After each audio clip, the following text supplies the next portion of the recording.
All right, welcome back to the deep dive. I was going through our research for today, and I stumbled across this quote that, well, it really made me stop. Oh, yeah.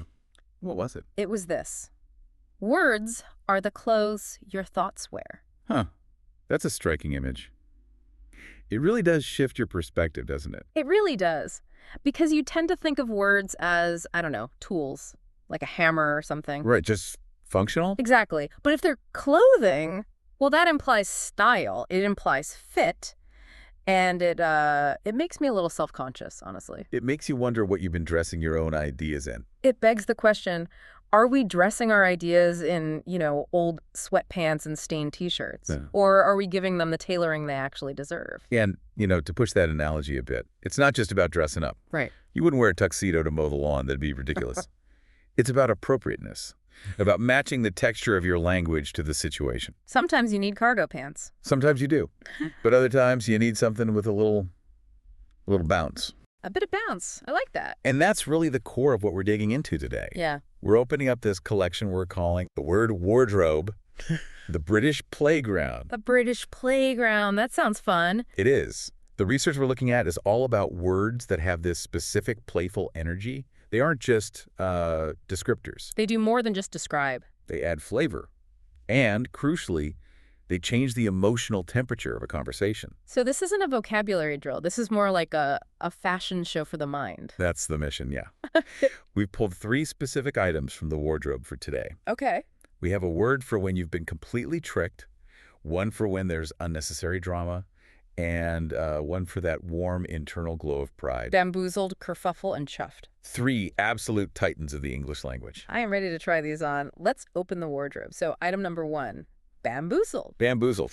Just saying it. It feels a little clumsy in your mouth. B-A-M-B-O-E. It has this kind of tumbling quality. It sort of rolls around, doesn't it? Yeah. It doesn't land firmly. Yeah. And that's a great point. The research actually suggests that the rhythm of the spelling mimics the meaning. That boo sound in the middle, then the zeal, it sounds like a stumble. So let's talk about utility. I mean, it means to be cheated or fooled, right? But why reach for bamboozled instead of just saying, I was tricked? This is where we get into the psychology of it. Think about the phrase, I was cheated. It's harsh. It's so harsh. It's sharp. It implies victimhood, anger. It's a hard word. Right. If I tell you I was cheated, I'm probably frowning. The mood just drops. But bamboozled. Bamboozled implies a bit of artistry from the trickster and maybe a little gullibility on your part. A bit of wide-eyed innocence. Exactly. The articles we looked at describe the feeling of the word as sounding like a magic trick gone wrong. I love that. Like, poof, and suddenly I'm holding a wilted bouquet instead of my wallet. Precisely.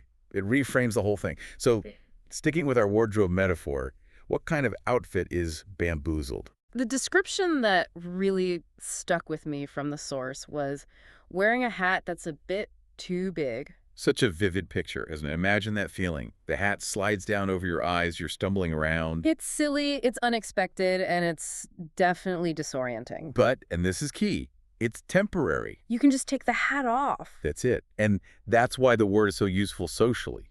Because admitting you were fooled is, well, it's hard for the ego. We hate looking stupid. Oh, absolutely. It's embarrassing. So we get defensive. But bamboozled is like a linguistic escape hatch. It lets you admit the mistake without losing your sense of humor. It takes the sting out. It's a softer, funnier way to say, yeah, they got me. It's almost like you're tipping that oversized hat to the person who tricked you. You preserve your dignity because you're laughing with the situation. Yeah, not the victim of it. Exactly. There was a great anecdote in the research about this. A vintage watch. Yes, this was so relatable. The narrator finds this amazing deal on a vintage timepiece. You know that rush?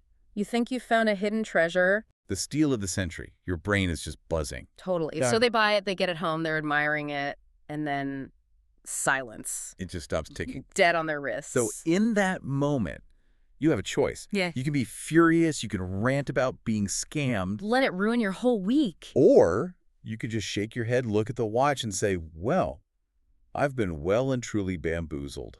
And just that word changes everything. It turns a financial loss into a funny story.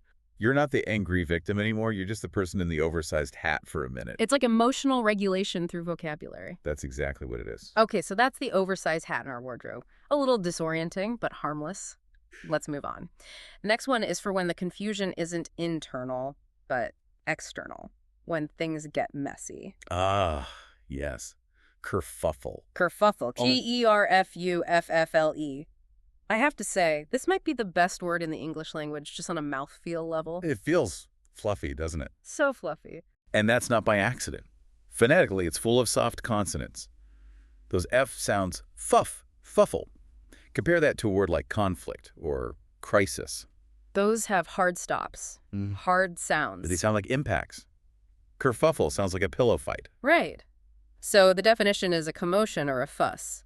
But it's about the scale, isn't it? It's all about scale. A kerfuffle is distinctly not a riot. It's not a brawl. It's much lower stakes. Way lower. The phrase the research used was a storm in a teacup. Which implies that from the outside it looks, a lot bigger and noisier than it really is. Right. It's a scuffle that's louder than it needs to be. Annoying, chaotic maybe, but not dangerous. And that gets back to what you said earlier about reframing things. As a parent or a manager, how you label chaos is everything. 100%. If you walk into a room and yell, "What is this disaster?" Yeah. You're spiking everyone's cortisol. You're signaling a threat. Fight or flight. But if you walk in and say, "All right, what's all this kerfuffle?" You're signaling safety. You're saying this is messy, but it's manageable. It just de-escalates the whole thing. It's a little linguistic biohack for stress. So back to the wardrobe. If bamboozled is the oversized hat, what's a kerfuffle? The visual metaphor they used was a ruffled collar. A ruffled collar. I like that. It's a bit fussy, complicated. Think about it. A ruffled collar is busy. It has pleats and folds everywhere. It looks like a lot is going on. But it's just fabric. Ultimately, it's just fabric. It's an accessory. It's not a straitjacket. It's just some fussy decoration. That's actually a great way to think about most workplace drama. It's not the body of the work, it's just a ruffled collar you have to deal with. Precisely. The example in the notes was perfect. The classic grocery store checkout line. Oh, we've all been there. You've just got your milk and eggs. And the person in front of you has a coupon from, like, 1998. And it won't scan. The dreaded beep and the energy in the whole line just changes. You hear the person behind you do that aggressive sigh. The foot tapping starts. The manager gets called. It feels so tense. But then the manager comes over, types in a code, the machine beeps happily, and it's over. It was just a bit of a kerfuffle. And describing it that way makes it almost sound charming. It acknowledges the fuss, but it contains it. It wasn't a breakdown of society at the checkout. It was a kerfuffle. Which brings us to our third and final item. I think we saved the best for last, because this one is, it's a positive one. A very specific kind of positive. The word is chuffed. Chuffed. Chuffed. A great one. Now, I hear this word a lot, but I think a lot of us who aren't Brits miss the specific nuance. We just think it means happy. It's so much more specific than happy. Hmm. And to really get it, you have to understand the British cultural relationship with pride. Right. The whole tall poppy syndrome, don't stand out too much. Exactly. In a lot of cultures, but especially the UK, open boasting is, well, it's socially risky. If I say, "I'm so proud of myself, I'm amazing," I just sound arrogant. It creates distance between you and everyone else. Right. But you still need a way to express that good feeling. And that's where chuffed comes in. The definition is very pleased or proud, but the connotation is quiet pride. Quiet pride. That's the key distinction. It's a deep internal sense of satisfaction. It's the feeling of a job well done. It's not shouting from the rooftops. And people often say chuffed to bits. I love that phrase. Cuffed to bits. It's like you're so full of this warm feeling that you're practically falling apart, but in a good way. It's humble. It's a warm-hearted delight. It signals to everyone, "I'm happy about this, but I'm not saying I'm better than you." So let's complete the outfit. We have the oversized hat for bamboozled, the ruffled collar for kerfuffle.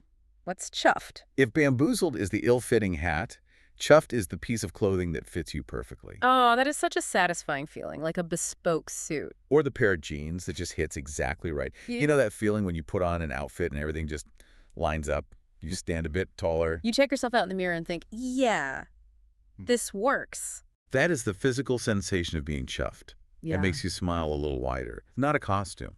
It's just you, at your best. It's quiet confidence. The fit speaks for itself. And there's a sweet anecdote in the research about a student that really gets at this. Right. The teacher used the narrator's essay as an example for the whole class. Imagine that. You're sitting at your desk. The teacher is reading your words aloud. You can't just stand up and cheer for yourself. You'd be the worst. You'd be the worst. But inside, you can't help but feel great. So you're sitting there trying not to grin too hard, but you are just Yeah. beaming, glowing. You're chuffed to bits. That's the feeling. It's that solid, grounded joy. It's so interesting. Going through these three, I'm realizing how flat some of our standard words are. I was tricked. It was a mess. I'm happy. They're functional. They get the job done. But they're the gray sweatpants of language. And hey, there's a time and a place for gray sweatpants. Yeah. If you're giving a safety briefing, I don't want a kerfuffle. I want clarity. But most of life isn't a safety briefing. No, life is colorful. Our interactions are complex. Our language should reflect that. It really all comes back to connection. Playful language breaks down barriers. If I tell you I was bamboozled, I'm inviting you into a story. I'm being vulnerable. Whereas if I say I was defrauded, I'm basically filing a report. Exactly. Playful language turns a transaction of information into a genuine conversation.